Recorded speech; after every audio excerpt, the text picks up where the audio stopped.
Ya pemirsa, bahwa sejak Senin banjirop menerjang wilayah Pantura.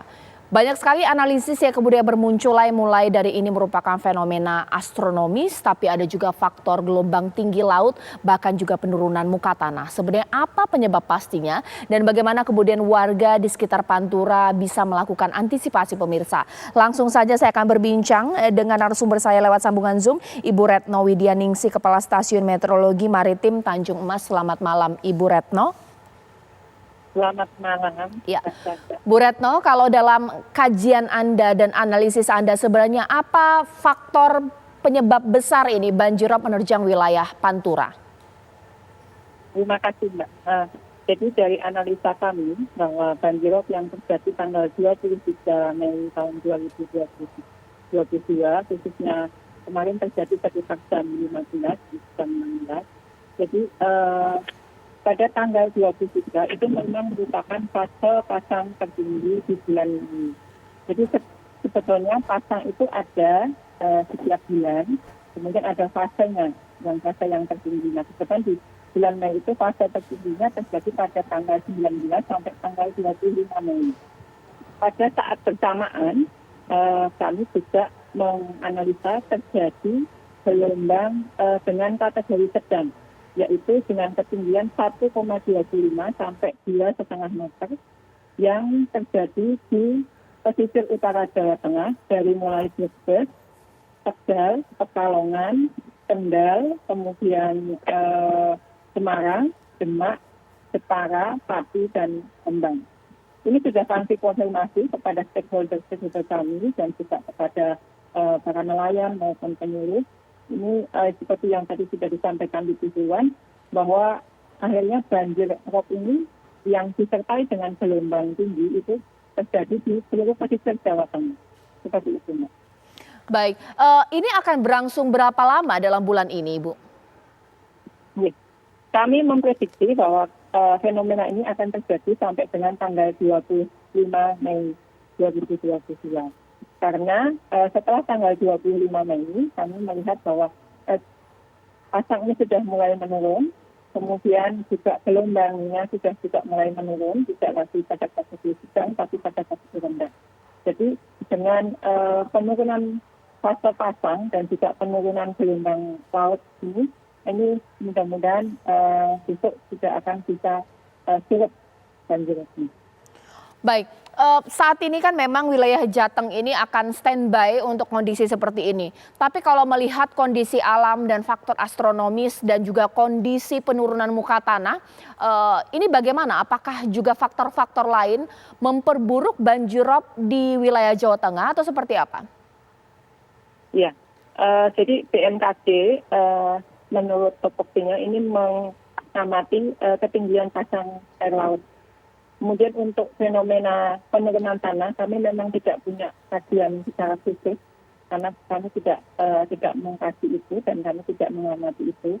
Tetapi memang terasa di kantor kami ya, khususnya di BMKG Pelabuhan Tanjung Mas ada kondisi penurunan tanah seperti itu. Tapi secara ilmiah kami tidak punya kajian seperti itu. Kemudian dari faktor lingkungan juga bisa terjadi banjirop ini, di mana biasanya kalau lingkungan pantai yang sudah tidak punya sabuk pantai misalnya sudah mulai rusak dan sebagainya, itu bisa memperparah kondisi banjirop tersebut. Baik. Bu Retno, kalau saat ini kan memang yang terdampak Tegal, Pekalongan, Semarang, Demak, Pati, bahkan juga Rembang. Adakah wilayah-wilayah lainnya yang mungkin bisa terdampak dan mungkin bisa melakukan antisipasi sedini mungkin? Ya, jadi wilayah pesisir utara pada saat fase pasang tinggi, setiap bulan sebetulnya terjadi fase pasang tinggi, dan pada saat itu terjadi ada peringatan dini gelombang tinggi dari BMKG, ini mohon untuk diwaspadai karena ketika dua fenomena antara fase pasang rob bulanan itu tinggi dan terjadi gelombang tinggi, ini limpasan yang ke daratan di pantai itu akan semakin besar. Jadi ini kemarin kami amati jam 3 itu memang angin dan gelombang yang dari laut itu memang sangat tinggi. Jadi pada saat itu pasang yang tinggi, jadi seperti air yang dihempaskan ke pantai gitu. Makanya ropnya sangat luar biasa. Baik, untuk antisipasi beberapa hari ke depan ini bagaimana juga dengan sosialisasi bahkan juga peringatan dini Bu kepada warga? Ya, kami sudah mengeluarkan peringatan dini, baik peringatan dini banjir rob maupun peringatan dini gelombang tinggi yang berlaku sampai tanggal 26 pagi. Kami mengharap bahwa semua stakeholder yang ada di sepanjang pesisir utara Jawa Tengah yang mempunyai bidang usaha maupun masyarakat, baik nelayan yang mempunyai tambak, mempunyai usaha di bidang kelautan di seluruh pesisir utara Jawa Tengah untuk dapat mengantisipasi segera mungkin menyelamatkan asetnya maupun melindungi usahanya agar tidak terdampak semakin parah baik secara material maupun jiwa. Karena ini di Pelabuhan Tanjung Mas tadi sore ini genangannya masih cukup tinggi, hampir sama dengan yang kemarin. Tapi mungkin kepanikan masyarakat tidak separah yang kemarin. Jadi masyarakat harus mulai belajar untuk mulai mengupdate, memahami apa itu peringatan dini yang dikeluarkan oleh BMKG untuk mengantisipasi kerugian yang terjadi di masyarakat baik material maupun jiwa. Baik, terima kasih atas informasinya Ibu Retno Widianingsih, Kepala Stasiun Meteorologi Maritim Tanjung Mas. Terima kasih atas informasinya, ini bisa menjadi informasi yang baik kepada warga untuk bersiap. Tapi pemirsa, saya juga akan ajak Anda untuk melihat bagaimana kondisi malam hari ini terkini di Semarang. Danita sudah siap mengabarkan di sana. Danita. Caca Anissa, pada malam hari ini meskipun bila dibandingkan dengan sebelumnya ketika pukul 16 sore tadi untuk air atau genangan air di kawasan Pelabuhan Tanjung Mas sudah mulai surut, mengingat bahwa pada puncaknya pukul 16 tadi air kembali naik, namun diperkirakan ataupun menurut BMKG dan juga petugas gabungan memang sampai malam tadi berangsur surut. Namun hal tersebut masih harus diwaspadai karena memang masih akan terjadi air pasang hingga esok hari. Dan untuk antisipasi ataupun langkah yang sudah akan diambil oleh petugas gabungan terutama BPBD tadi menyebutkan akan menambal ataupun akan menaruh sandbag atau karung pasir di tanggul yang jebol untuk mengantisipasi adanya banjir yang terus-menerus.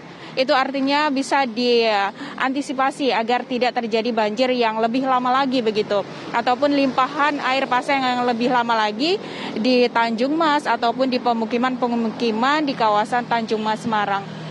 Dan untuk kawasan Tanjung Mas Semarang selain itu juga ada di kawasan-kawasan lain yang juga menjadi dampak atau menjadi lokasi yang terdampak banjir rob yang terjadi dari kemarin hingga malam hari ini.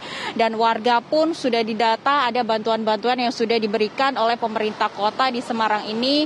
Dan 8.000 warga ataupun jiwa yang sudah terdata juga sudah mendapatkan penanganan dari petugas gabungan. Sementara untuk antisipasi lain bagi kendaraan yang akan menuju ke Tanjung Mas dari arah Semarang khususnya untuk tidak melewati terlebih dahulu karena hingga petang hari tadi kami juga memantau masih ada kendaraan yang menuju ke arah Tanjung Mas hingga akhirnya terpaksa berbalik arah karena memang masih ada genangan di situ, terutama kendaraan-kendaraan besar yang masih menuju ke arah Tanjung Mas untuk saat ini tidak melewati terlebih dahulu hingga genangan surut.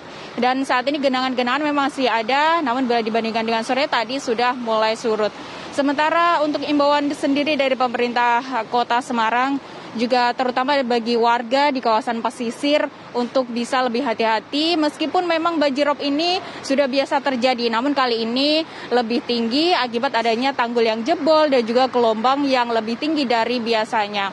Dan untuk di kawasan Semarang sendiri terutama di Tanjung Mas ataupun di arah-arah Tanjung Mas seperti di Rogowasito ataupun Yosudarso juga masih diantisipasi karena adanya genangan dan juga ada kendaraan-kendaraan peti kemas yang juga masih tertahan di situ karena belum bisa melakukan bongkar muat dan juga operasional di kawasan Tanjung Emas masih terhenti. Untuk industri atau kawasan-kawasan industri juga saat ini masih lumpuh. Namun ada beberapa memang seperti di perusahaan terigu yang terpaksa mengangkut karyawannya karena tidak terlalu terdampak. Caca Anissa.